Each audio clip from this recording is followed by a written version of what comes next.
Omunye wabagaqele isikhundla sokuba uMengameli we-South African Football Association uRia Ledwaba usefake amaphepha enkantolo ukuvimbela ukhetho lwe-SAFA ukuthi luqhubeke njengoba kulindeleke ukuba lube mhla zingamashumi amabili nanhlanu kwephezulu. Kanti ne-SAFA isiwafakile amaphepha okunqanda ukuvinjelwa ukuba iqhubeke nokhetho.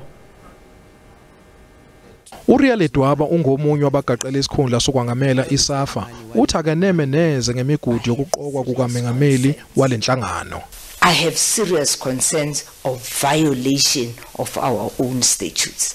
I have serious concern of this particular constitution that has been overhauled and not in line with the statutes. Uthi wawafaka amaphepha ashoyo ukuthi kunezinto angeneme ngazo ngaphakathi kodwa kwafana nokuthi uthela amanzi emhlane wedada. I have lodged my dispute and I've stated what my disputes are. And I have been denied an opportunity to come and address those disputes internally. Uthi ke ziningi izinto ezidinga ukuguqulwa kuSAFA. We need change. We need to go back on track where we were a winning country.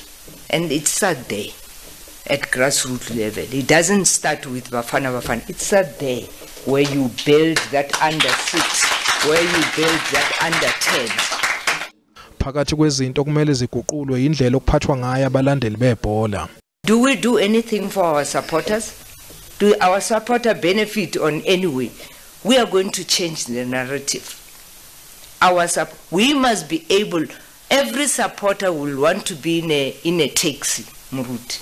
Every club that we have got 144 teams in ABC Motsepe, 144 in Sasol, and they use transport to go. They don't have transport.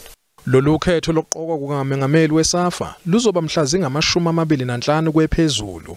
Inhlangano yangamele ibhola ezwelikazi CAF isiphawulile ngalokhu yathi yalwazi lolu daba kanti kuqaphe ngelokhozo kwenzakalayo.